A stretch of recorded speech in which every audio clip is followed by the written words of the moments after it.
In sports, the scoreboard doesn't tell the full story, but Netflix does. Stories about dads who happen to be world-class quarterbacks and a battle for the heart, soul, and direction of the multi-billion-dollar business of F1. Whether you're a diehard fan or you're brand new, Netflix has the stories for every type of fan. You can watch these incredible sports stories like Quarterback, F1 Drive to Survive, Untold, and many more now on Netflix. Forged in the fires of undersoil heating, stronger than the steel of a stadium roof, their name is uttered in anguish and ecstasy. It's all about the football gods.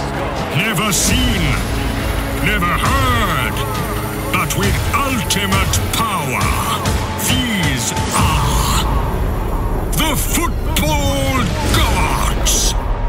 Search the football gods wherever you listen to podcasts. Serie A Chronicles is a Milan Chronicles production.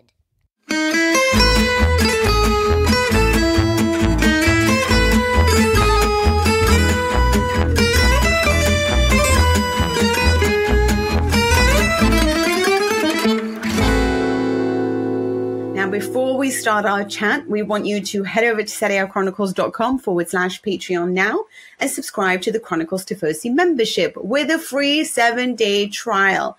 Get priority access to every episode and voice note before the rest of the world. Plus, no ads and bonus Patreon-only exclusive episodes and video episodes. Also, be sure to join the new chat community in the Patreon app and chat with fellow subscribers.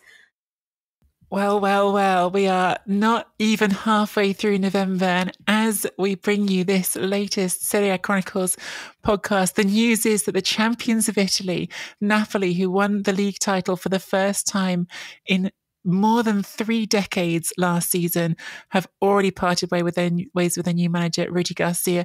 Unfortunately, today we have parted ways just for the week with Mina Rzouki, who is not well, but we have the ideal person on to fill those shoes this week because we're talking about Napoli, and we have the incredible world feed commentator for Serie A, Patrick Kendrick, on with us, who is an expert in all things Naples. Patrick, welcome. And I already mentioned this question before we started, and you just started laughing right away. The word currently out there, and we should be cautious because it hasn't been made official just yet, is that Rudi Garcia is going to be replaced by Walter Mazzarri. Of course, he's been Napoli manager before. Do you like this appointment? In short, no. But then again, I wasn't overly sold on the Rudi Garcia appointment, to be honest. So first of all, thank you very much for having me on board.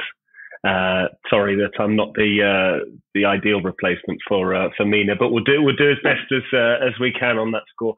I think it's a fairly underwhelming appointment, and I would say that echoes what we saw this summer when Rudi Garcia was appointed.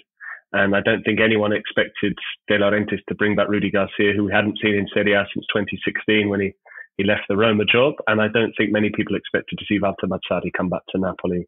And we are, of course, when we're recording this, it's still a story which is developing. So we'll wait and see as to whether he might have a little surprise up his sleeve, De Laurentiis, because 24 hours ago it was Igor Tudor who looked the front runner. So Mazzarri has plenty to prove. He did have a good first spell at Napoli, but it's like everything that we've seen in football, and dare I say it, times change, coaches can regress. I think we've seen that many times in Italian football as well. We saw it with Alberto Malesani, who won the UEFA Cup with Parma, and then when we saw him at Sassuolo, he lost 6 matches out of 6. So I think Mazzarri has plenty to prove. Some underwhelming spells recently with Cagliari. I remember Torino, it didn't pan out eventually, albeit he had a good first season. So it's a stopgap, and it's not what you want, as you said, going into the November international break with a team that was so dominant in Serie A last season. Same players as well, short of Kim Min-jae. Yeah, let's wind it back and start there. I threw straight to the Mazzarri question because it's current, of course, exactly as Patrick says. By the time you listen to this, maybe De Laurentiis would have pulled a rabbit out of a hat, but that's certainly the way it looks like it's going right now. But let's wind this back to the beginning. So in the spring, Napoli win the league title. It's the craziest party we've ever seen.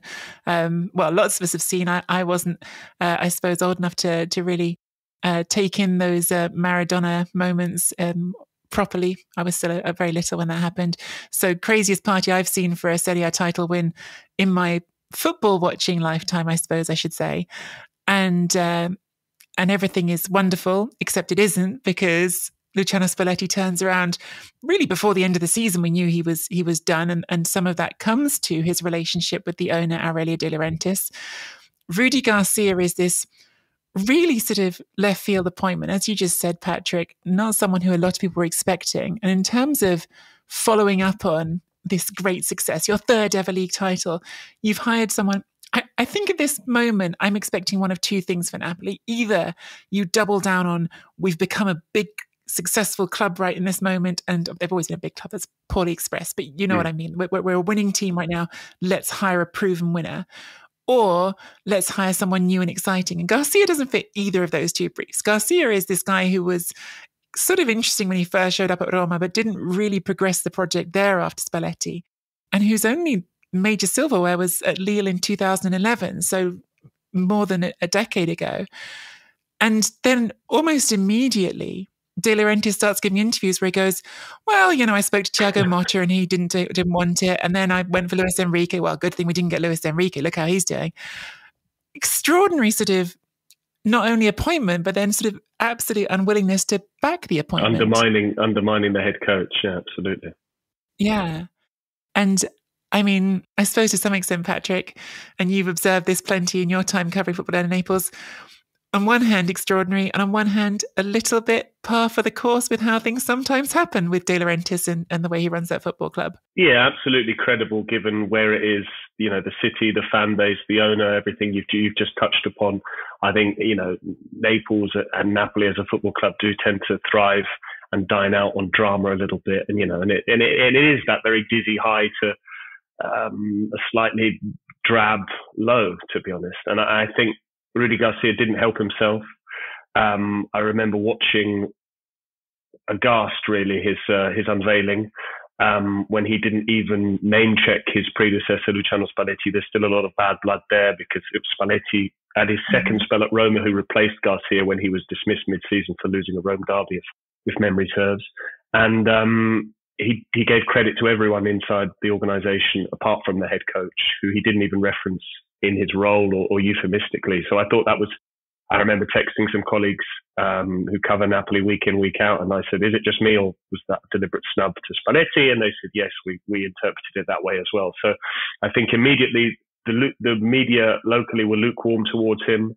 There's a little bit of a rivalry between Roma and Napoli as well. So the idea of having a sort of Roma cast-off from many years before probably wasn't the most enticing appointment. As you said, you've just gone from someone who's won the league title and so convincingly playing such attractive football to someone who in these first 12 matches of the season hasn't really done enough at all to show that there is anything resembling a coherent game plan or how he intends to take this team forward. So, and then Garcia, made a rod for his own back by suggesting he had enemies in the Neapolitan media and they're an impatient fan base and they're an impatient press pack as well. And so unfortunately, unless you are thriving, then you're going to struggle there. And he didn't have much credit going in and even less so after some of the results went awry. So I'm not surprised to see this decision come to pass. The only surprise is perhaps that, I apologise if you can hear banging, by the way, hammering away. There's people doing some renovations on the third floor. I feel like every time I do a podcast anywhere, then someone in my building decides they need to refurbish their entire flat. So I apologise if that is coming through. But yeah, I think De Laurentiis has made this decision, albeit he was pondering it last month with Antonio Conte and decided not to make an appointment because from all accounts, Conte turned him down. So this is bad planning. And as you said, when he basically leaked the fact that Rudy Garcia was not his second or third, but possibly even his seventh or eighth choice in the summer, I don't think this was ever going to end well. Yeah, there was a sort of almost sort of perfect ending to the Rudy Garcia story in as much as, De Laurentiis, the one criteria he really made clear when he was making an appointment last summer was, I want someone who can work with a 4-3-3. And Garcia came in and played a 4-3-3 all the way up to this last game against Empoli, where he says, right, I'm going to try a 4-2-3-1, which, look, on the surface, I can understand the thinking behind it, because you've got Giovanni Simeone, you've got Giacomo Raspadori. You think, well, maybe getting these two players on the pitch together is a good thing, and having them through the middle, especially when we're missing Victor Osimhen, makes some sense. So you're trying to do that. What makes no sense to me is doing that at the same time as just dropping Kvaratskhelia, even though Garcia said, well, dropping is an ugly word. I'd rather think of it as we're going to bring him off the bench and he'll win the game in the second half, which he nearly did against Empoli. Sorry, I've sort of breezed over the result this week, and they lost 1-0 to Empoli, having conceded in the I think the first minute of injury time to a goal to Kovalenko. Empoli, who've been struggling very badly this season, second bottom in the table before this game, so it was a bit of a shock result. Except for the fact that it's not shocking because of how Napoli have been playing recently. Just to sort of put the sort of final word on this Napoli sort of chapter under Garcia, just to talk about the football, Patrick. Obviously, there's been a series of substitutions and reactions to substitutions that have suggested that not all is harmonious. Of course, first it was Kvaratskhelia. I think that was against Genoa, wasn't it, where he was subbed off in the 89th minute, and they were chasing an equaliser and he looked perplexed. The next game against Bologna, he takes Osimhen off in the 86th minute, and Osimhen sticking two fingers up saying, why aren't we playing two up front? Having missed a penalty, and he was desperate to score in that same game, to sort of atone for that initial error. Absolutely, yeah. And then we saw it with Politano as well, so I think it was three separate players, yeah. Yeah, and not just three separate players, but the whole attack, basically, like one at a time, making them feel perhaps undervalued or underappreciated.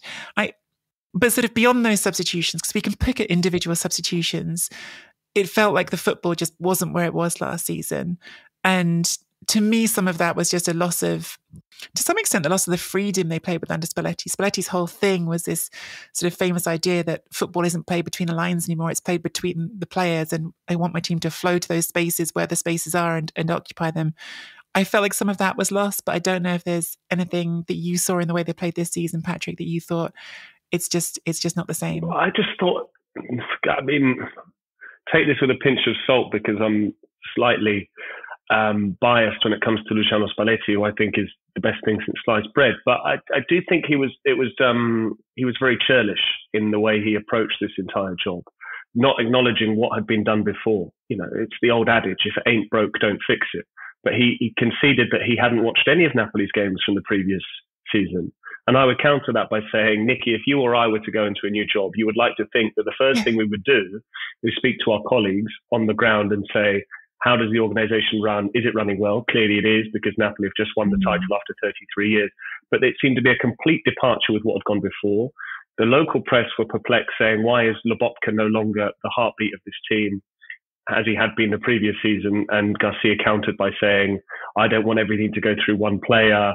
If it goes through one player, you shut down that player and you become predictable. And the way to marginalise the team is to the opposition just sort of shut him down and you become predictable, which on paper is the right thing to do. But I would just say, why not start by going with continuity and trying to get off to a good start, buy yourself some time, and then when you have a bit more of an opportunity, then make some tweaks. But we know what it's like in football. Beyond pre-season, you have September run, especially if you're playing in Europe, league matches, Champions League matches, then an international break, the same in October and November. And until the spring, there's very little time to do any meaningful work between results. So I think the best thing would have been, in hindsight, and it's obviously easy to say, would have been to have stuck the same system, stuck with the same personnel. But I just think there was sort of change for change's sake, and not really with any sort of coherent logic behind what he was trying to achieve. And we saw the 4-4-2 a few times as well when he was chasing games. And lest we forget, there were many close shaves already. Napoli were 2-0 down at Genoa, drew 2-2. They were 2-0 down at home to Milan, drew 2-2. They haven't won a single big game this season. They lost at home to Lazio. They were beaten at home by Fiorentina. There's not been enough. There haven't been any high points at all. And unfortunately, the pressure has mounted, and it's come to this. So it's a shame. I think he'll struggle to get another job in Italy soon, but there's going to be a lot of pressure on De Laurentiis now in terms of getting the next appointment right, as we wait to see who it is. Yeah, I think it's worth acknowledging that, look, any manager stepping into Spalletti's shoes was going to have a tough role filling it. I think that's the bit where we can be generous and say it's not an easy job taking on someone else's project. And that sort of balancing act of, do you make it yours or do you just sort of try and keep going what's there is hard. But I basically agree with everything you said, Patrick. So it's hard to have a sort of spiky argument on this one. I think it just is what it is with Garcia. To get briefly to this Mazzarri appointment, as it appears to be the Mazzarri appointment. Look, he did a good job when he was there a decade ago, actually. He came in, I think they were 6th in his first season. They were in the top 4 the next season, maybe 5th the year after that, and then 2nd in his final season. They had some good years. And actually, I always sort of go back to the Champions League last 16 game against Chelsea in 2012, which for me, prior to maybe when Ancelotti came in and they played those great games against Liverpool, I think it was one of the better performances I'd seen from Napoli in a Champions League tie. And Chelsea, who go on to win that year, were really on the brink of being knocked out because it was 3-1 in the first leg in Naples. And Ashley Cole, I think it was, makes an extraordinary stop on the line. And maybe that changes the outcome of the tie because Chelsea eventually come back to win the second leg in extra time. So there were moments under Mazzarri of brilliant football. That was the Ezequiel Lavezzi, Edinson Cavani era. But as you say, and I think I sometimes beat the opposite drum with this a lot, where I'm always saying to people, look, footballers aren't static. They can get better in their careers because people get fixed impressions of people. But Mazzarri has trended the opposite direction, where it's like he's gone backwards and no longer has that, that freshness about him that he might have had back then. Yeah, I agree, and he's also had this criticism leveled against him that he's wedded to a back three or a 3-5-2, which we did see when he coached at Torino, and we saw him coaching at Inter. However, what I would say about that is we saw the same charges leveled against Eusebio Di Francesco. You know that he's dogmatic; he only ever plays 4-3-3, and after 3 really bad jobs, he seems to be doing well now with Frosinone. Mazzarri knows. Let's give him a bit of credit. Let's not write him off before he goes in. He knows the club, albeit, the club has changed dramatically in the time that he's been away. But he got very good results with a good group of players, as you said there, Hamsik, Lavezzi, Cavani, the 3 tenors.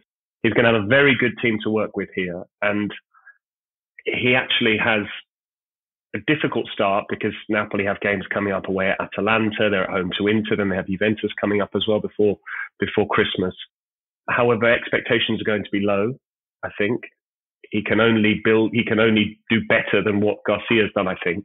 And I actually think Garcia got it wrong because De Laurentiis was willing to concede that the target was only to get back into the Champions League. I think Napoli acknowledged the fact they've only ever won 3 titles, and they acknowledged the fact that they've never defended any of their Scudetti. So it was always going to be a tough act, whether it was Spalletti staying on, whether they'd appointed Italiano or Thiago Motta or Conte, whoever it may have been in the summer. It was always going to be a difficult task for them to win the title. So you're asking Mazzarri, can you get Napoli into the top 4 at the end of the season? And ironically, I think they are in the top 4, despite Garcia being about to lose his job. But there are warning signs there, which is why I think he's being proactive rather than reactive, De Laurentiis, after what we saw in October. Yeah, and I suppose the other sort of big warning sign in some ways, that 1-1 draw with Union Berlin, who had lost their previous 12 games in the Champions League. But as you say, the overall position is not disastrous. They are still on track for the Champions League spot. They are actually, realistically, they need a draw in their final game at home to Braga in the Champions League to get through that group. Things could be a lot worse. And I think when we talk about Mazzarri, it's very much what in Italy would be called the traghettatore. He's the ferryman. They want him to get them safely from here to the end of the season and work everything out after that. But still, there's this big sort of warning sign for me, which is we've already gone through your list of everyone you would have preferred to appoint in the summer. We also now know you wanted to appoint Conte. We think you wanted to appoint Igor Tudor before you wanted Mazzarri. This is, working our way down the list constantly doesn't feel like the ideal way to do business.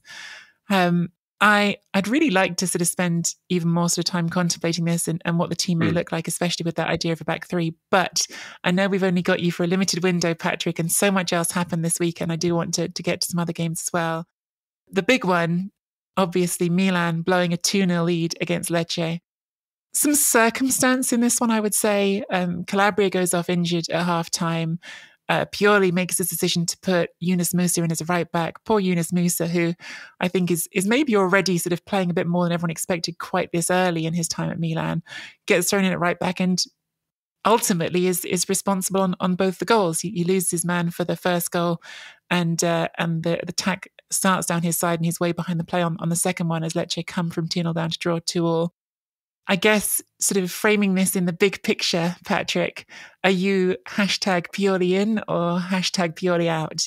No, I think I would give Pioli at least until the end of the season. I think, again, you have to look at it through the prism of who could do a better job than the man who's currently in situ. Again, just linking it to what we were previously saying about Napoli. And there is still those ongoing regulations within Italian football where you can't do what Chelsea did with Graham Potter and go out and poach someone else's coach from a rival club and pay compensation. Otherwise, I think De Laurentiis might have been tempted to go to Joey Saputo at Bologna and say, let's have Thiago Motta, for instance. But coming to Milan, I think it's always going to be difficult because it is a rebuild, it is an overhaul. They had so many players leave in the summer, so many new faces coming in. I actually think they did good business. The Tonali deal is looking like the deal of the century, given the unfortunate circumstances which have befallen him and therefore Newcastle by extension. And I do think they recruited well, but I tend to agree with you. Musa unfortunately had to come in there because they are very light on players. I don't understand why Florenzi wasn't brought on as a more traditional fullback as opposed to Musa playing there. He's very versatile, but as you said, he made mistakes, seemed to lack confidence, got caught in possession, and the second goal in particular came down that side. I think Pioli has done enough in the 3.5 seasons that he's been at the club. It was 2019 he was appointed, wasn't it? So I think we're coming up, must be around 4 years to the day that he's a little bit beyond that he's been in charge. So I think occasionally things do become stale, which is why it was good to change up the personnel. But Milan had this result in their grasp, to be honest. They were 2-0 up, they were the cruising. If Rangers scores to make it 3-0, then the game is put to bed.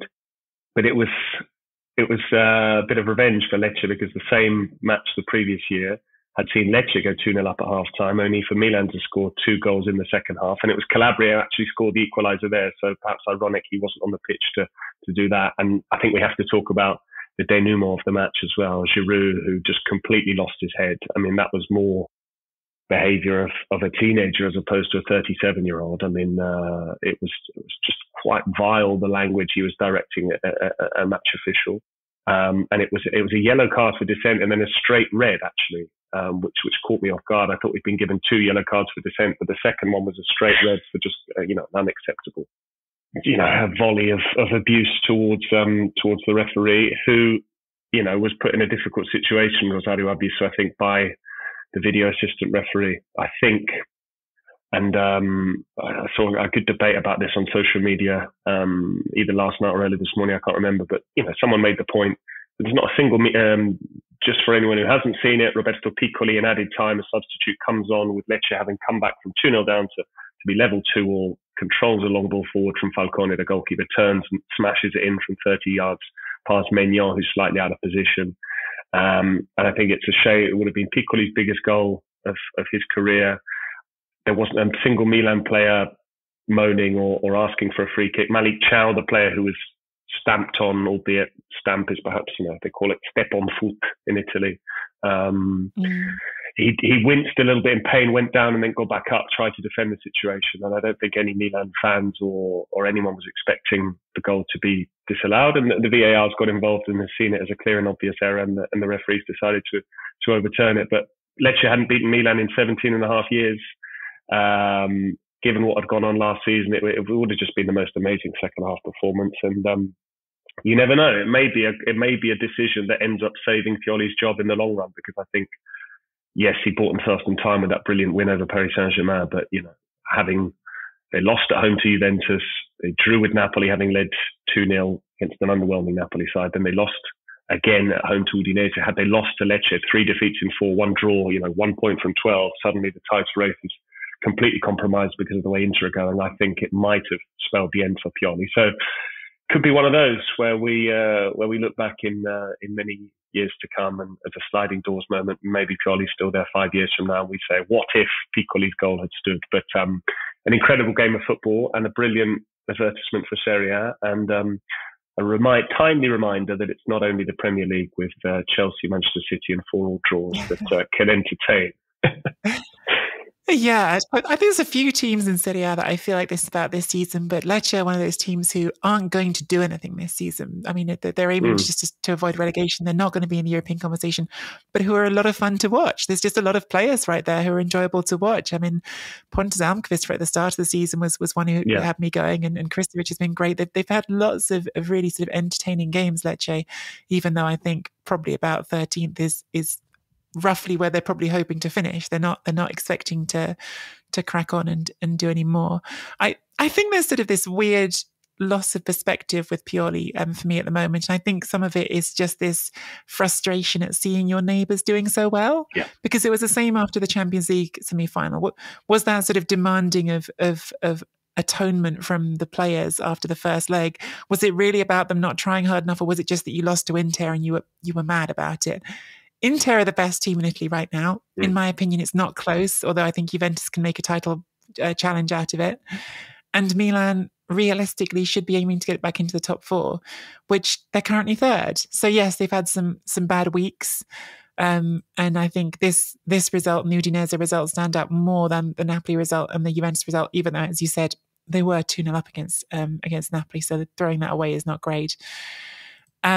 But I think that it's a bit of an overreaction given Pioli's previous work at the club to start saying it's time to get rid of him. And I said this last week, I'll say it again, borrowing from Matteo Bonetti, who Mina and I used to work with at ESPN.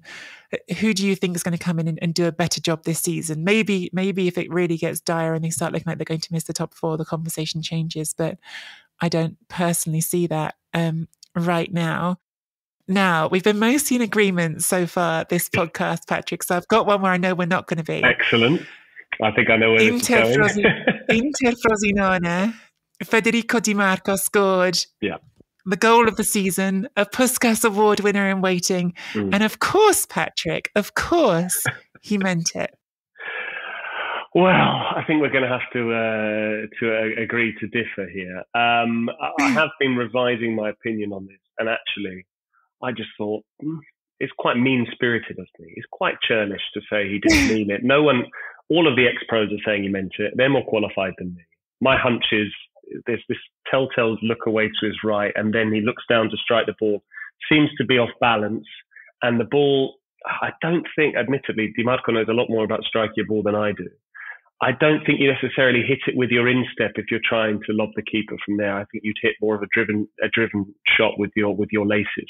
And I just think he's slightly off balance. He doesn't whip the ball as much as he wants to. Because he's off balance, he's leaning back. So therefore the ball takes a higher trajectory.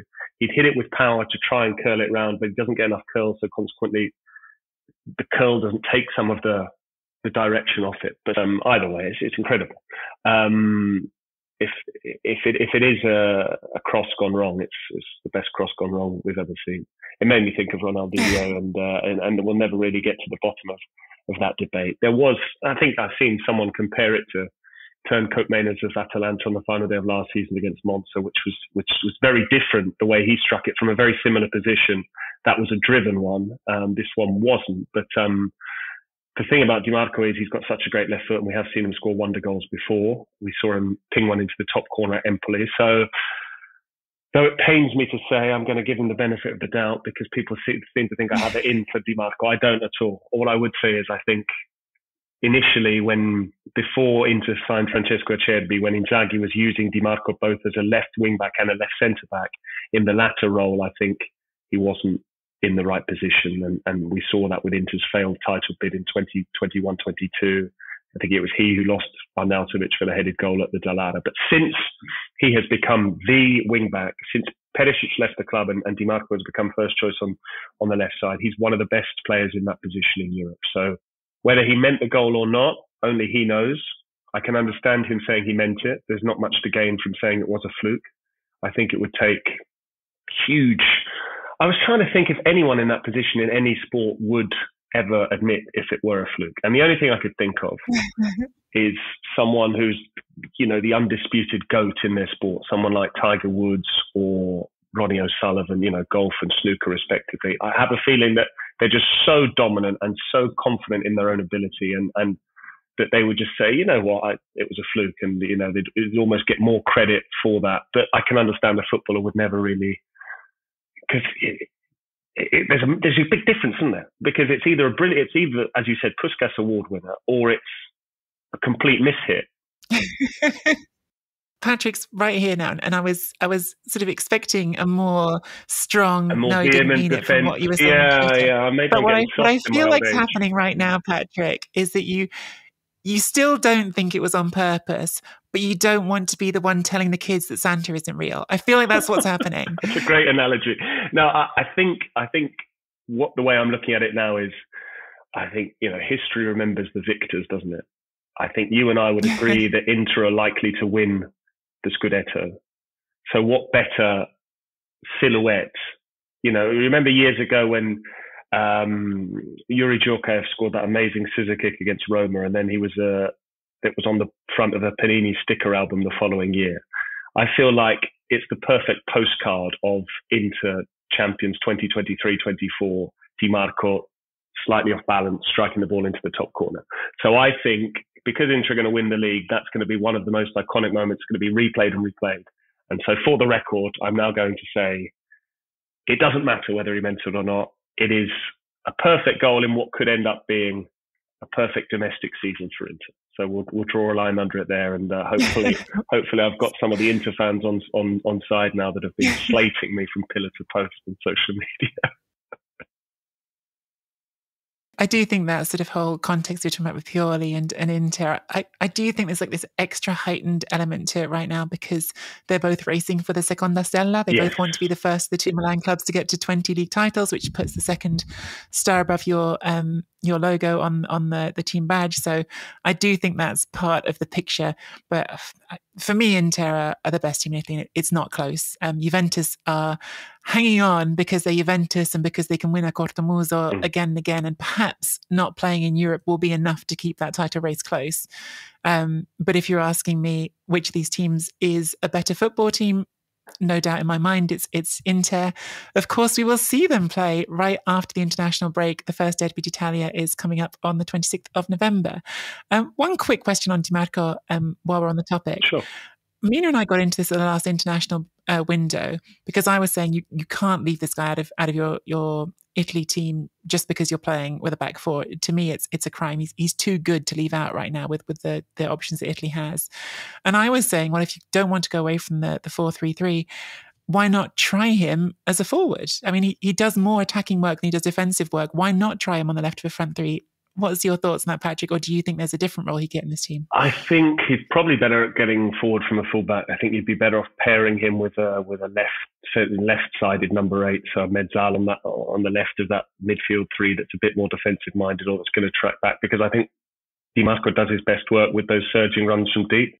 So if he's got that higher starting position, I think you limit a little bit of his impact. But I just wanted to come back to we still got a bit of time. I wanted to come back to what you were saying there about Inter, because I think you're absolutely right. Pioli will be forever remembered as the coach that lost 5 derbies in a calendar year. And but for that goal from Rafael Leao, then it might have been 5 derbies without conceding, without scoring rather as well. And so I think that's the problem for me. If you and I had said at the start of last season to any Milan fans, you're going to get to the Champions League semi-final, they'd have been delighted, over the moon. But the problem is you get to the Champions League final and you come up against Inter. So then on the line is not only a place in the Champions League final, but you have to beat your cross-city rivals. So I think Pioli's probably being judged harshly through that particular prism of everything is being compared to what's happening at Inter. But people seem to forget that Simone Inzaghi arguably started as favourite for the title in each of his first 2 seasons. You know, he inherited a title-winning team from Conte, and they didn't win it. They lost it to Milan. And then last season, they were also rats. He has lots of credit from the Champions League final and from having won the Coppa Italia twice and the Supercoppa Italiana twice as well. So I think it would be nice if we segued into Juventus, because it's just I love the whole Juventus story. I love the Allegri menefreghismo. He doesn't care. He's just it's like one in the eye to his critics. He's saying, you know what, you're going to keep complaining that we don't play attractive football, champagne football, we can only win 1-0, we keep clean sheets, it's ugly. And I think he's almost mocking everyone by saying, you know what, I'm gonna double down on that approach, and maybe it's a huge advantage that the Juventus only play once a week. I think if and when Allegri can get the best out of Vlahovic and Chiesa, and it's still an if rather than a when, they've got a huge chance. They've got a huge chance. And I think the main thing about those Juventus sides that won 9 titles in a row, I haven't checked it statistically, empirically, but my hunch is that Juventus would never drop points against the teams they're expected to beat. So you could even have a situation whereby they don't need to beat Inter in the Derby d'Italia, the other side of the November international break. They get a goalless draw, they frustrate Inter, they stay within touch, 2 points. Okay, Inter already through to the Champions League knockout stage, so they might be able to rest and rotate, but they're still going to have to travel, they're still going to have to play, they're going to play the Champions League in the spring, and the Coppa Italia kicks in. Inter will be involved in the 3-match Super Cup as well in Saudi Arabia, and I say 3-match because they'll probably play 2 matches, a semi-final and a final, and make it through there. So the fixture list congestion is a big factor, and we've seen Inter drop points in the past, and I think because of that, if Juventus can just stay in touch and Allegri's sides tend to peak in the spring and find some form, then you just never know. It would be a great Renaissance story. I mean, far be it from me to depict Juventus as plucky underdogs. They're not, they've got a huge wage bill. They've got a very expensively assembled squad. They've got a handsomely paid head coach. However, the way people have been talking about them has been quite disrespectful, to be honest. And the way people have written off Allegri, a man who won 5 league titles from as many years, 4 of them League and Cup doubles, 2 Champions League finals. And just because he's had a couple of under par seasons, which, by the way, still ended up in top 4 finishes, albeit asterisk attached to last season. And I know we get into rocky territory when we talk about asterisks and Juventus and things, so probably we should move on there. But I think it's fascinating, and we need someone pushing into all the way, and it could well be Juventus. But it's really nice to see the Derby d'Italia meaning something for the Scudetto rating. This is just confirming everything I thought, Patrick. No Santa Claus, no Befana, just your black and white coal is what you're getting, and you'll enjoy it.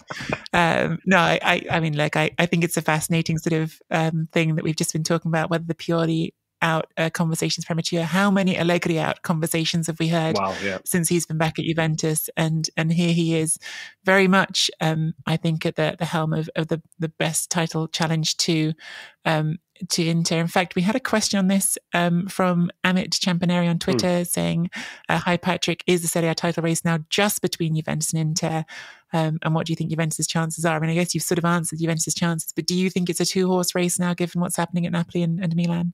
I think Milan are the only team that could force their way back into the reckoning, but I think they would need Inter to drop points back to back and win and suddenly get back in touch. I think if Milan are 5 or 6 points back at going in at Christmas, they've still got a chance. Any more than that, I think they're going to be struggling, just because I don't see this current Milan side capable of going on a 9 or 10 match winning run, which I think Inter are capable of doing, and I think Juventus could do it as well. So I'm still going to call it a 3-horse race, but I think Juventus, because of the lighter schedule, and they've still got big players to come back as well. Danilo should be fit at some stage. I think they're going to recruit in January, maybe Rodrigo de Paul or someone like that. They might bring in, I know they've been linked with Berardi as well. So I think they're keen to bolster their midfield in particular, without Fagioli because of that betting ban, Pogba because of the doping ban. So with another body or two in the middle of the park, I think they've got a very good chance, I think we're all less excited to talk about this game, Patrick, but if I'm not mistaken, you were on the commentary. Lazio Roma. The Rome derby, and perhaps the most predictable 0-0 in Serie A history. I think so. Yeah, probably it's quite depressing to say, but I think the most entertaining part of the derby was the build-up with the barbs between Sarri and Mourinho. Sarri saying, they've got a friendly, whereas we're having to actually play a proper match, and Mourinho saying, I've never treated any game as a friendly, which is why I've won 26 pieces of silverware. And, that's why other coaches, naming no names, but pointing clearly in the direction of Sarri, haven't won anywhere near as much. But it was being dubbed the Derby of Fear, Derby della Paura, and it proved to be thus. I think it's a shame because Roma in the first 15 minutes seemed to come out really aggressively, and I thought they could score, and then that would have changed the game. But it seems to be the way the derby is now panning out in between these two coaches. I still remember the first one between them, which was brilliant, 3-2 to Lazio. Pedro scored for Lazio, having scored in the previous derby for Roma. But since then, it was 2 cagey games last season. Ibanez's own goal for a 1-0, a Zaccagni goal for a 1-0, and ironically, Ibanez has now left. Zaccagni was out injured, so we didn't have any of the protagonists from last season. But it was one of those where I think they realised there would have been a lot more damage done for both of their seasons, even though you only get one more point in the table. That the psychological hit from losing the derby. Lazio have already lost 5 times this season. I think Roma have lost 4 times. They both gave themselves so much to do with those terrible starts. I mean, Lazio started the season losing at Lecce, having led 1-0. Then they lost at home to Genoa, and you're just playing catch-up all the time. Then I think they lost to Milan as well. So they've lost 3 of their first 4 matches. So over the long haul, I'm confident that Lazio will finish in the top 6. I'm confident that Roma have enough quality in the squad. I don't think they have a particularly progressive brand of football. I'm not sure what Mourinho's trying to achieve there. He's out of contract in the summer as well, so whether he stays beyond season 3 remains to be seen. But if he can get them deep in a European competition again, I think the fans will be happy with that. But it's a shame because on paper, in terms of the atmosphere, the choreography, the animosity between the fan bases, I think it is Italy's best game in terms of everything that it offers. But unfortunately, the football is what we're there to see, and that's been the most disappointing part of it. It's strange what you say, because I have exactly the same sense about Roma and not being a very progressive team, and I think that comes out most of all in these big games. Obviously, the match against Inter, they tried to batten down and get the 0-0 there, which I think can't blame them given the current sort of gap between the teams. But when you look at just the numbers, Roma have scored more goals than any team in Serie A except for Inter and Napoli. They've scored 22 goals in 12 games. Lukaku's obviously come in and been hitting the ground running, but it is a sort of odd disparity between perhaps how they approach some games and then how they approach the games that they perceive as the big games, when they really do retreat into themselves. You've already alluded to it with Lazio. Sorry, that they've got that top 6 in them. Sorry, do you need to go? No, not at all. Just a quick caveat on the Roma. I mean, they scored 7 against Empoli in Paolo Zanetti's last game in charge. So if you discount that, then I think it looks a little bit more ordinary. But yeah, that was a perfect storm, to be honest. Yeah. Although 7 goals more than Napoli managed to score against Empoli, so there you have it. It's true, yes. Football's a weird game, isn't it, sometimes? I think you've sort of already covered it with Lazio in the top 6. I don't know if you think either of these teams is realistically going to push for the top 4, which is, of course, what they want to be in the top 4. And right now, I struggle to see it with either of them, but I suppose it all depends a bit as well on how Milan and Napoli shape up. I think we need to see how Napoli do under their new coach, whether it's Mazzarri or anyone.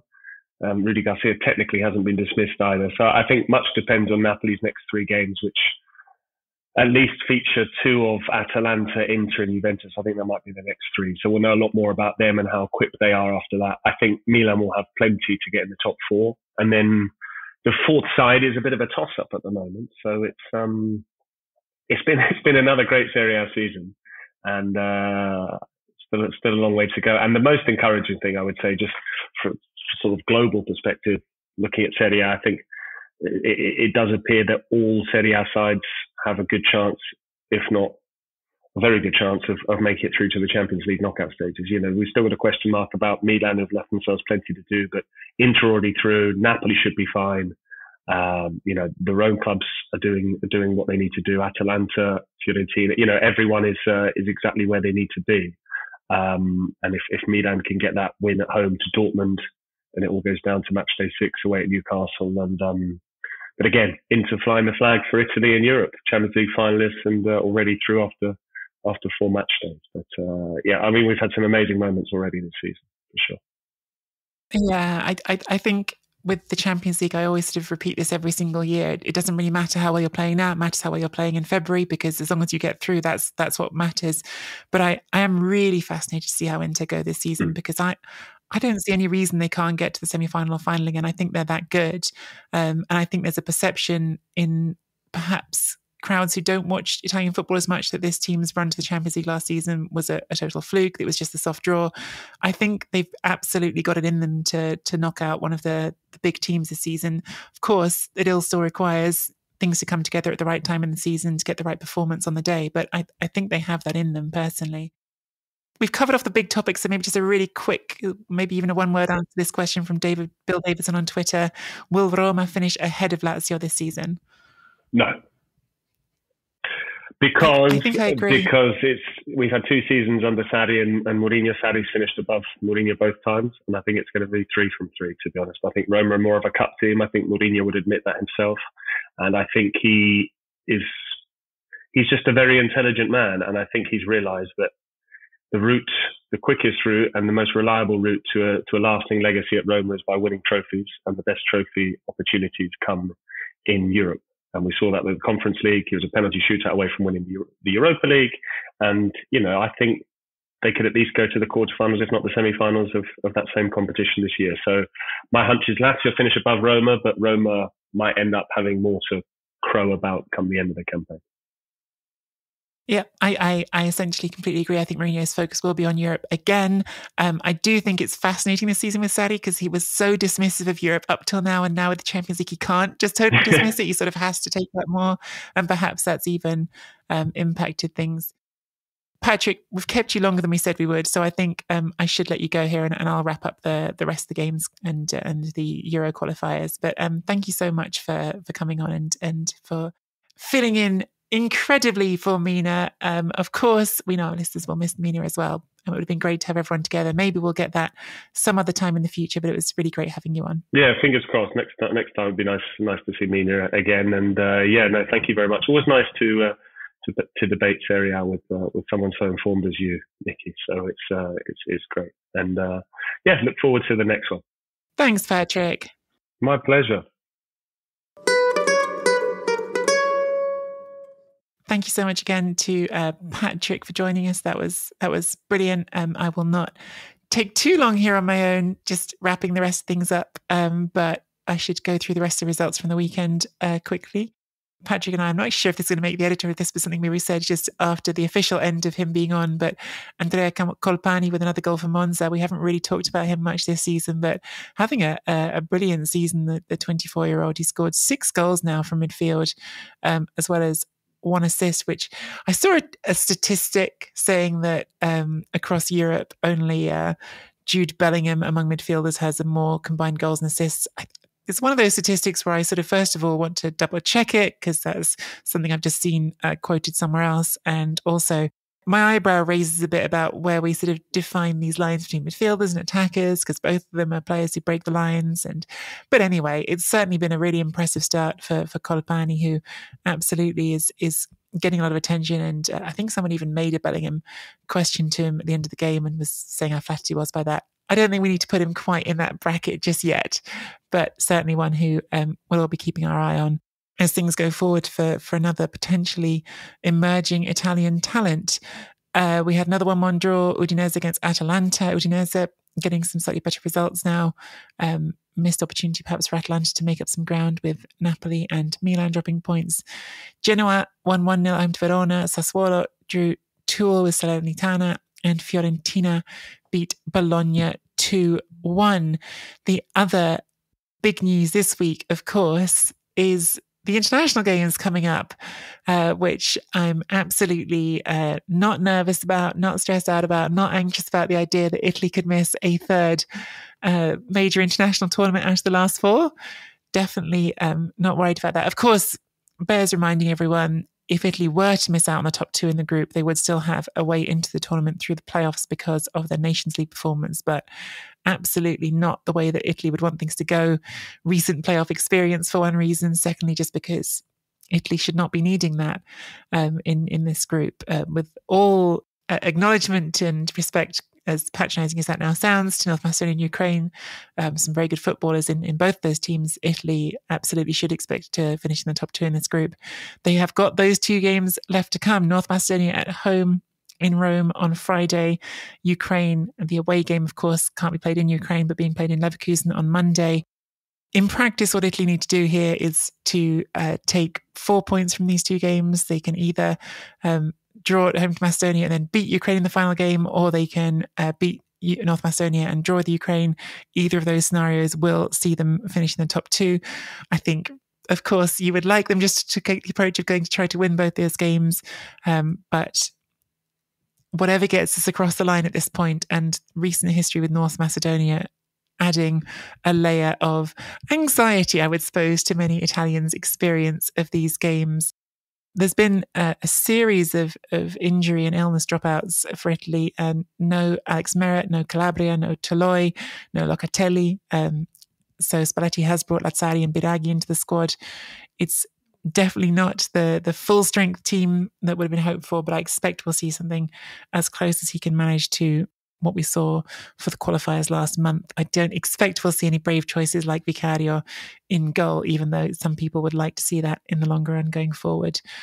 That's this week. We'll be back after that with the international game. We'll come back to the Derby d'Italia, to Milan, Fiorentina, Atalanta, Napoli, some mouth-watering games to come back to, and of course, a new Napoli manager expected. Again, not official at time of recording, but that is all for this week. Thank you so much for listening, and get well soon, Mina. Hopefully we'll be back next week with the two of us to talk about the international games. Until then, that's all from me.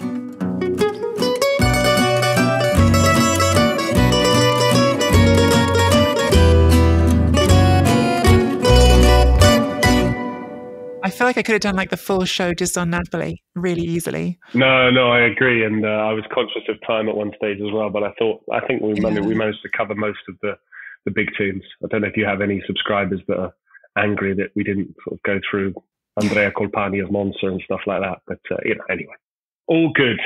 Great to see you both, and I look forward to seeing the full show when it comes out. Sports Social Podcast Network.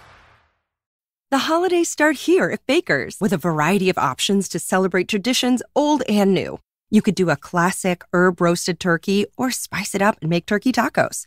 Serve up a go-to shrimp cocktail or use Simple Truth wild-caught shrimp for your first Cajun risotto. Make creamy mac and cheese or a spinach artichoke fondue from our selection of Murray's cheese. No matter how you shop, Baker's has all the freshest ingredients to embrace all your holiday traditions. Baker's, fresh for everyone.